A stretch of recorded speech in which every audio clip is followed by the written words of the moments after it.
Welcome to Aiken This Week. I'm Emery Langston. Today I have the pleasure to spend some time with Charles Barranco, who is our Chief of the Aiken Department of Public Safety. And Chief, thank you for letting us come into your office today and spend some time with you. Well, thank you, Emery, for being here. I'm real excited about today. Chief, since taking on your role as our Chief, everybody knows you as Chief, about 4.5 years ago, I know that being accessible and being approachable has been something that was very important to you. And I doubt that there is a person in this community who does not or can't recognize you on the street, in the paper, and all that good stuff. But something that I just wonder is if folks really know the extent of your background and your law enforcement and what brought you here. So I want you to tell us a little bit about yourself as we get started. Well, it's a little uncomfortable talking about myself, but thank you for asking. I was born and raised in Columbia, South Carolina, and came to Aiken to USC Aiken on a soccer scholarship to play with the intentions of transferring back to Carolina. Excuse me. And I realized very quickly I wanted to be part of this community. At USC Aiken in the Penland building, there's a knot, and it symbolizes the ties of the university with its community. And I didn't really understand the importance of it until after I started thinking about it a lot, but it stays with me in a continuous moment till today. So I started at USC Aiken and in the criminal justice program there, and quickly realized maybe this is something that I always wanted to be a policeman and a fireman. Didn't know I would have that opportunity, so it was neat to find a home here in Aiken that does have a public safety department.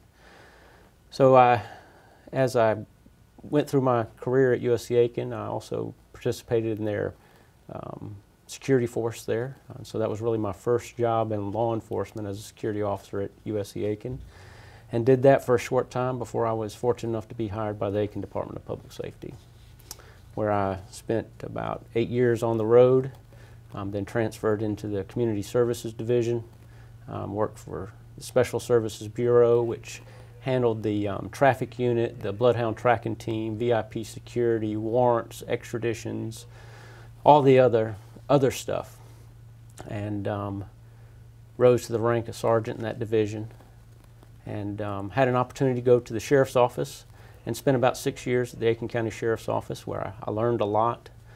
I really learned a lot when I went to the detention center and ran the detention center as the jail administrator. It really let me see somewhat the other side of law enforcement. Mm-hmm. You know, sometimes the detention centers looked at the bottom of the totem pole in law enforcement.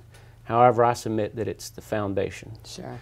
Because if the men and women that are out there doing the job on the street don't have an effective place to safely, right, securely house folks, they can't be as effective. Right.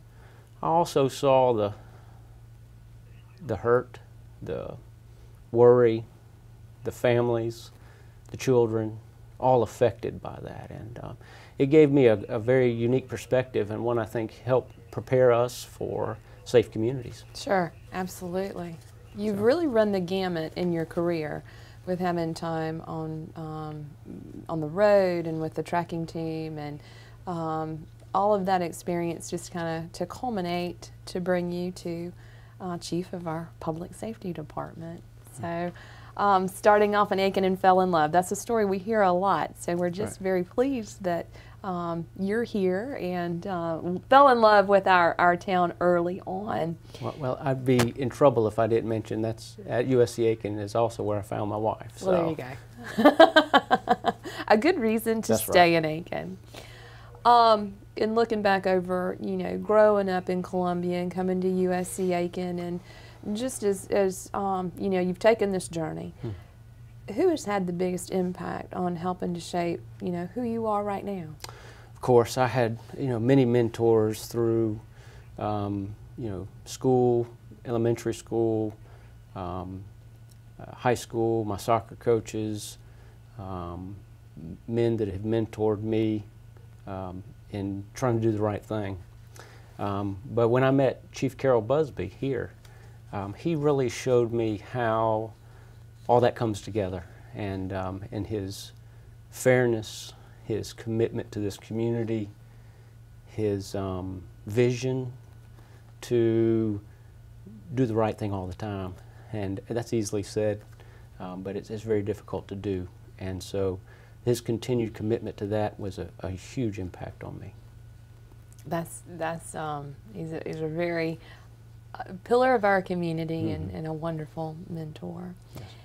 So, Chief, you talked about starting out at USC Aiken and going into a degree field of criminal justice, and kind of finding out that that was really for you. So let's talk a little bit about what really chose you to take that path, and what stuck with you to make you want to continue on in law enforcement. Sure. Well, while in college, I had made up my mind. I thought that I wanted to be an FBI agent. And so work at the federal level, that's sort of the, some people look at that as the pinnacle of law enforcement in the United States, and I do too. However, making a decision of always wanting to be in law enforcement or the military, something that was very structured, but also I leaned towards law enforcement because there was that contact with people that you could help, contact with people that you could make a difference with, contact people that have to understand processes and understand the system.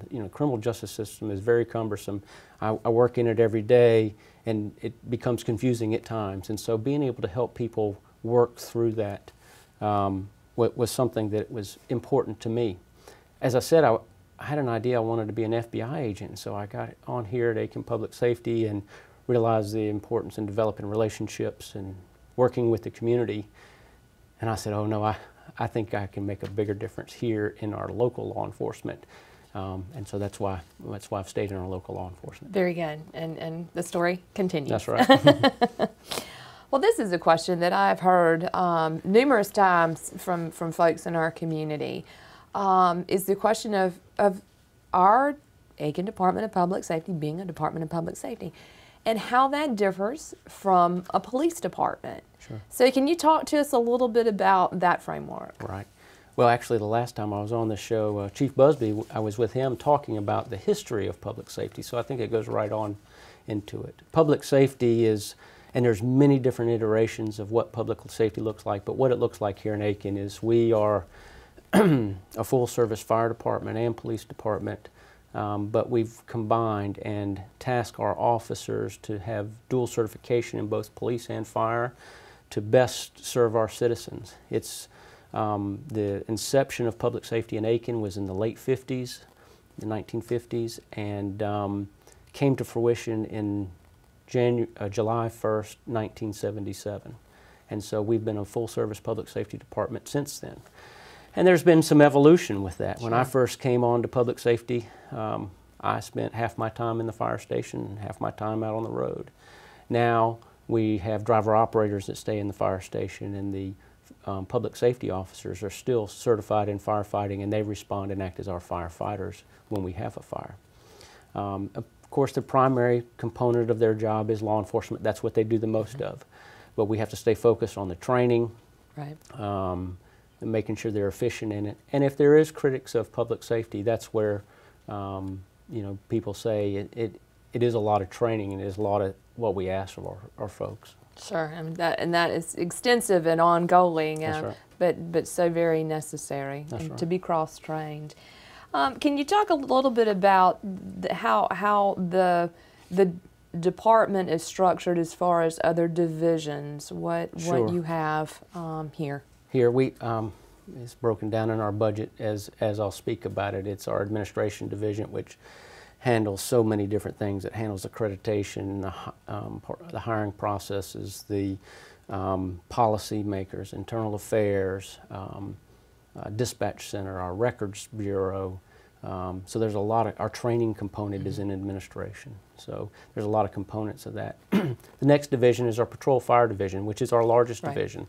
And that's where all the patrol shifts function, as well as our fire divisions. We have 4 shifts that rotate. They work 12-hour shifts as far as the public safety officers go. And in the fire service side, they have 3 shifts, and they work 24 on and 48 off. So when we move, after that is our investigative division. Of course, those are our investigators, our narcotics officers, our evidence, our lab, crime scene, all of those components fall under that. We have a youth services division, which focuses on the school-based officers, an investigator to investigate crimes against children and that crimes children have committed. And then we have our community services division. And it's encompassing of our officers that are assigned to neighborhoods, many different programs that are done in our neighborhoods. Excuse me. We have our youth services coordinator and our community services coordinator. So we have a broad spectrum of things that go on in that division. And finally is our support services division, which is, of course, behind every good building there's somebody that takes care of it, and they take care of our buildings, our traffic lights downtown, our street signs. They can fix anything. And so that division really is pulled upon by all the other divisions. Right, right. It's a lot of coordination. It is. A lot of folks working together, lots of components that go into that. I do have to ask you this while I'm thinking about it.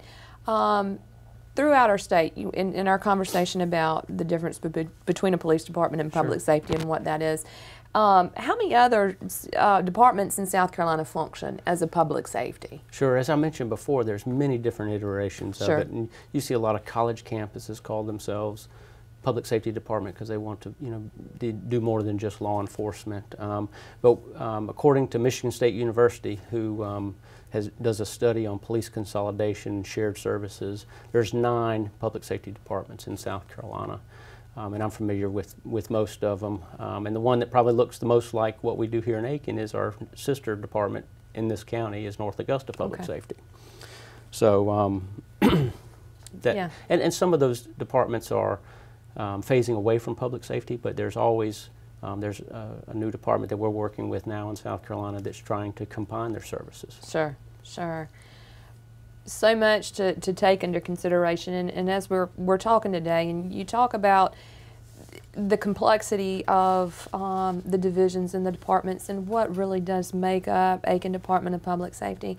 I know something that I think is tremendous is the accreditation standard that you keep for your department. So can you talk to us a little bit about accreditation and what that is and what that means? Sure. Well, first thing I like to say about accreditation is it's a voluntary process. Yes. This isn't mandated. This isn't something that somebody's come in and say you have to do it. We do it voluntarily because we want to provide the best service to our citizens, and it holds us accountable in so many different ways. And the agency that oversees us is the Commission of Accreditation for Law Enforcement Agencies. CALEA is what we call it. Right. And CALEA is made up of 4 primary organizations: the International Associations of Chiefs of Police, the National Organization of Black Law Enforcement Executives, National Sheriff's Association, and then Police Executive Research Forum, or PERF. And those agencies collaborate on the maintaining of the standards, the new standards that are coming out quarterly, and the organization of CALEA. Some of the purposes of CALEA, because I get this question all the time about, well, why is it important to be accredited, or, why do we spend a little bit of money on this to maintain this accreditation, which we've been accredited since 1998, and we were just recently re-accredited in 2012. And this is straight off the CALEA website. It strengthened crime prevention and control capabilities, formalized the essential management procedures, established fair and non-discriminatory personnel practices, improve service delivery, solidify interagency cooperation and coordination, and here's the most important in my part: increase community and staff confidence in the agency. So very good. Oh yeah, it's something that just I grew up in this department as we became accredited. It is some work, but now it's just part of our everyday work. It's not something that has to happen once every 3 years when they do an on-site. It's something that we do every day, so it's not like it's cumbersome to one or a group of people to have to put all this paperwork together. And with technology, we've been able to use the computer system to be able to format these reports requested. Well, and to have that standard and know that you are hitting these marks and trying to take care of things across the board at a national, hitting those standards. I think that our citizens should be so very proud that we strive for these standards. And I think it's very prestigious that our Aiken Department of Public Safety is accredited and that those standards are held very high. Well, along with that, we don't do anything by ourselves. Our Right. community is a component of it, and the input from the community has helped shape some of our policies and procedures.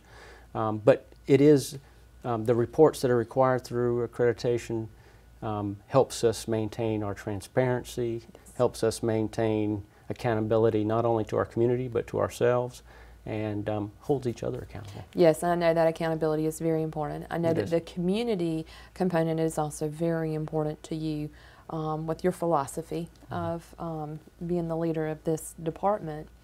And I think that this is a kind of a really good segue talking about the national standards and how the department itself has evolved. How have you and law enforcement evolved over the years? Right, it's sort of funny you ask that question. We talk about all the technology that we use on a daily basis. When I first got into law enforcement, we did, the vests that we were wearing were very, very heavy, and we didn't have quite as many things on our belts. And so the tools that are available to our officers now, the vests they wear are much lighter, the radios that they use are lighter and can do a lot more. The computer systems, the in-car cameras, the body-worn cameras, the tasers, all of that has really helped us evolve for officer safety reasons, for implementing our services to the computer. But really when it comes down to it, our philosophy hasn't changed a lot. Sir Robert Peel said, the police are the public and the public are the police. And we still go by that philosophy today. We can't do this by ourselves. We still have to have those meaningful relationships with our community to solve crime, to understand, how we should best enforce the laws, as far as, what their expectations are, to have a dialogue. And that dialogue has really guided us forward in the path that we're walking today. Knowing that with the evolution, with all of this that we just talked about, and knowing that there is just that pillar that really holds everything together, I want to touch on this because I know that law enforcement issues have really taken a national spotlight recently. And I just want to get a sense from you about how that has impacted the Aiken Department of Public Safety. Sure. Well, fortunately, we didn't start having relationships with our community a year ago. This is something that has been ongoing since I've been at this department. When I was assigned to community services, I worked at Smith Hazel, actually. That's where my beat was, and I really saw and grew with the community there. Understand that there's different perspectives, understanding that we needed to listen and hear what the concerns was. And a lot of times, people didn't know there was a process for something. So educating people in the process. They didn't understand that there may be, a policy or procedure or even a law that this is why this had to happen. So not only are we police officers, we try to be educators as well, to educate folks on, we have guidelines we have to go by. There is a law that we have to enforce, but there's also ways that we can work with folks to best help them understand that law. Well, that is, to have that empathy. That's right. I think is so important, especially this day and age. That's right. But knowing that's been going on for a very long time in our department. Well, to add to that, you can really break up law enforcement into two different groups: an enforcement-driven department, and then one that is. We still have to enforce the law. There's no doubt about it, but it's more of a community-based, and obviously I think here we are much more community-based. Now, I've said often, you can't arrest your way out of some situations. When things have popped up, sometimes you need to make some arrests, but they should be strategic. You don't go in there and just arrest everybody. You have to make those tactical and strategical arrests, because those are the ones that are affecting crime. As we've learned in our Safe Communities Initiative, that there's only a very, very small percentage of the folks committing violent crime. And so keeping the focus on those that are really doing that is where we have aligned our resources to be able to best keep our community safe. Sure. Well, I know that back in 2015, we'll shift gears just a little bit on you, because I think that this is, again, this speaks to what you're doing here in public safety. Is y'all had helped to host with the U.S. Attorney's Office a conference here in Aiken that was about police and community engagement, PACE. You have a lot of acronyms in your world, but the PACE conference, and that was something that was pretty special. So I want you to talk a little bit about that and bringing that to Aiken and what that was. Because of our leadership, truthfully, and relationships with our community, the U.S. Attorney's Office in South Carolina reached out to us and said, "Hey, we want to get some of what you guys are doing and share it with folks." And so, with the work of Cynthia Mitchell and the U.S. Attorney's Office and the collaboration of the South Carolina Law Enforcement Association, came together and we hosted the first PACE conference, as you mentioned. And this just wasn't something we were telling Aiken's story about. We had national presenters there. Some of them were Chief Harry Dolan, Dr. Cedric Alexander, Reverend Jeffrey Brown of the Boston Miracle. Mm-hmm. Folks that have lived and walked through these difficult situations Sure. with communities, that have seen the successes that we have shared here in Aiken with our community. We had an outpouring of support from not only law enforcement, but it was sort of unique because we had our community as part of the training with the law enforcement. We did some training together. We split up a little bit and did individual training, and then came back and had a panel, and it was very productive. And we were very proud. Actually, we were working with the U.S. Attorney's Office now to put our second PACE conference on in a different part of the state. Very good. Well, I think that's just such a testament to the work that you have been doing, the work that this department has been doing with community relations and community engagement, that I think is just really phenomenal. And something that I know that's kind of new on the plate is the Citizens Review Board. Yeah, we're excited about the Citizens Review Board. I know they've been meeting and working on their guidelines. But this is an example of, it's a formalization of something that we had simpler in place already working with our community. It formalizes that process, and it's another way for us to exhibit our transparency and our commitment to excellence. Sure. Well, what is on the horizon for the Aiken Department of Public Safety? Good. We have a lot of things going on, Yes. but a focus in our Safe Communities Initiative is going to be focused. Unfortunately, South Carolina leads the nation in domestic violence homicides. We went back and have done some studies on our domestic violence, and working with our focused deterrence model, and we have actually partnered with USC Aiken to do some tracking of our domestics, and really focus on the intimate partner domestics, because that's where a lot of the violence revolves around. And we will be approaching domestics a little bit differently, hopefully more proactively, so we can prevent the domestics from becoming violent. Sure. Well, the Aiken Safe Communities approach has been such a successful program for the department, focusing on the first phase of it, and now looking at the second phase with the domestic violence piece. I know that you've got a lot of positive things in your corner to help, usher this next phase through, and I think it's just going to be a phenomenal thing for the Department of Public Safety. Always good things on the horizon with the community engagement piece. And kind of to that point, I know that you have done so many things as far as trying to get community engagement with different programs Chat with Chief being one of them, and that being a smaller, more intimate opportunity from folks from the community to get down and talk with you kind of one-on-one. That has been very successful, and I know that some technology has actually come into that, and that you have done those via teleconference here lately.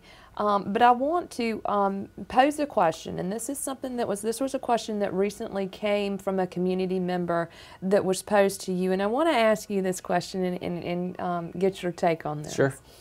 And the question was, on TV, you stated citizens must hold the police department accountable.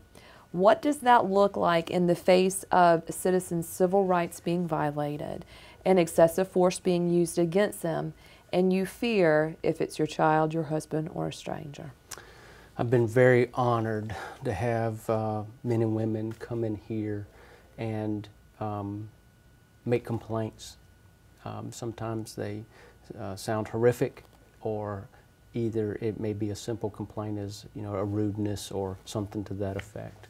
And so we have processes in place to address all of these. We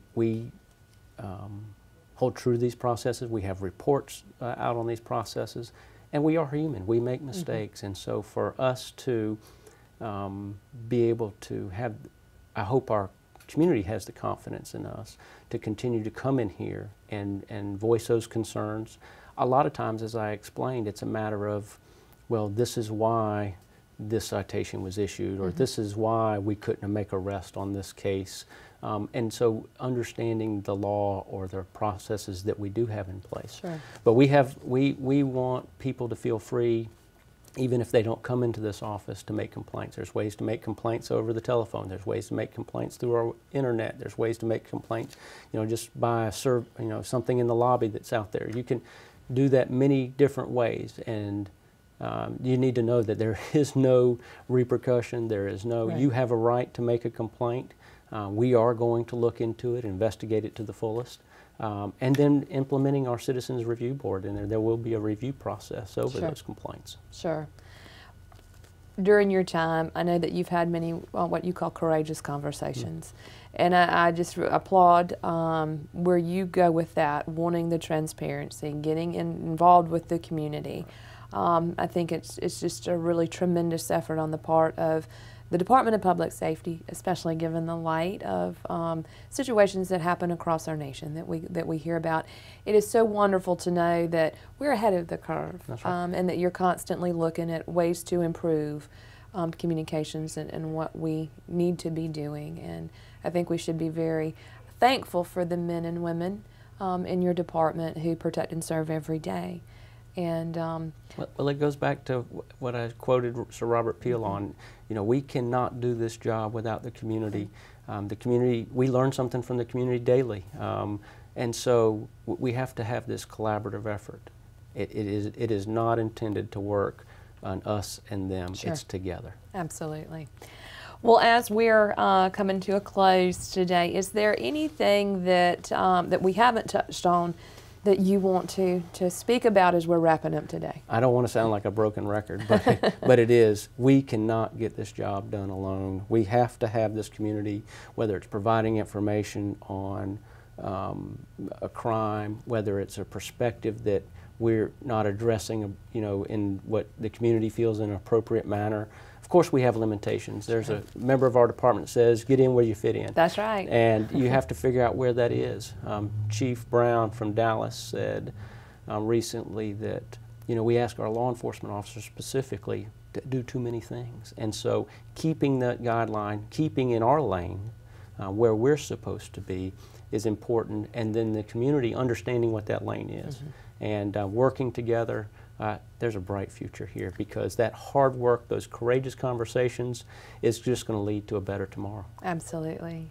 Chief, thank you so much for allowing us to come into your office today and spend some time with you. Glad to do it. We appreciate it, and we hope to talk to you again in the near future. Yes, ma'am. And we thank you for joining us today on Aiken This Week, and we'll see you next time.